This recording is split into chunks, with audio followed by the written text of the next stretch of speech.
এবং আমার সঙ্গে উপবিষ্ট আমার প্রিয় পরিবার পিরোজপুরের ভাইরা, আসসালামু আলাইকুম ওয়া রাহমাতুল্লাহি ওয়া বারাকাতুহু। ওয়া আলাইকুম আসসালাম ওয়া রাহমাতুল্লাহ। সম্মানিত ভাইরা, এটিএম আজহারুল ইসলামকে 2012 সালে বাংলাদেশ সুপ্রিম কোর্টের গেট থেকে গ্রেফতার করা হয়েছিল। একই সাথে একই দিনে শহীদ কামারুজ্জামানকে গ্রেফতার করা হয়েছিল। এই দুইজন মানুষকে একসঙ্গে গ্রেফতার করা হয়েছিল। এ ভাইরা, 2024 সালের 5ই আগস্ট একটি বৈষম্যহীন রাষ্ট্র গড়ার প্রত্যয়ে জুলাই বিপ্লব সংগঠিত হয়েছিল। যে প্রত্যয় নিয়ে বাংলাদেশে দ্বিতীয় স্বাধীনতা এসেছিল, সেই প্রত্যয়ের ব্যত্যয় কেন আজহারুল ইসলামের ব্যাপারে হলো? কেন আজকে তাকে মুক্তি দেওয়া হলো না? মুক্তির দাবিতে কেন আমাদেরকে রাজপথে নামতে হচ্ছে?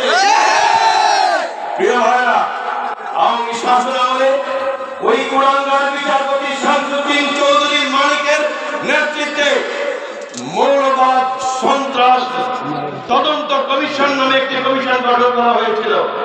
সেই কমিশন গঠিত হয়েছিল ওই কুলাঙ্গার বিচারপতি মানিকের নেতৃত্বে। সেই কমিশনের সদস্য ছিল বর্তমান বাংলাদেশের অবৈধ রাষ্ট্রপতি শাহাবুদ্দিন চুপ্পু।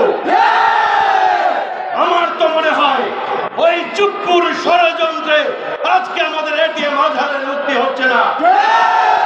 আমরা এটিএম আজহারের মুক্তির পাশাপাশি অবৈধ রাষ্ট্রপতি চুপ্পুর পদত্যাগ দাবি করছি।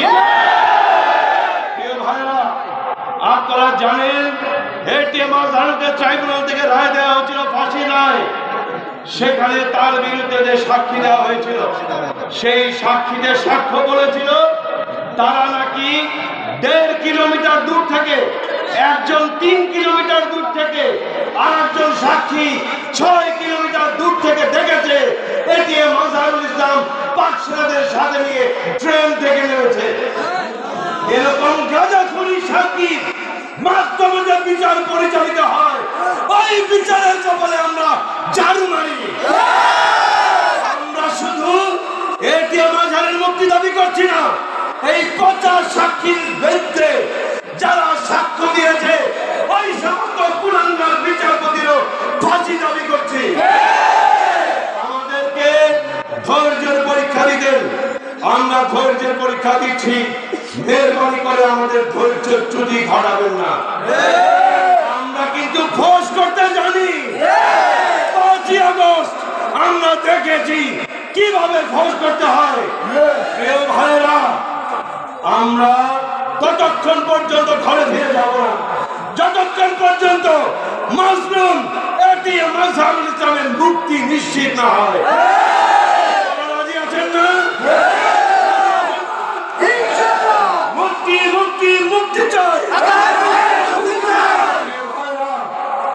আজহারুল ইসলামের মুক্তি দিতে হবে, একই সাথে আমাদের নিবন্ধন ফিরিয়ে দিতে হবে। আমাদের নিবন্ধন কারোর দোয়ায় আমরা পাইনি, আমাদের নিবন্ধন কারোর দোয়ায় আমরা চাইও না। আমরা আমাদের অধিকার আদায় করে নেব, আমাদের মার্কাও আমরা আদায় করে নেব। কেন্দ্র ঘোষিত যে কোনো কর্মসূচি বাস্তবায়নের জন্য আমরা প্রস্তুত আছি। স্লোগান দিয়ে শেষ করবো, মার্কা কি আছে? মার্কা কি আছে?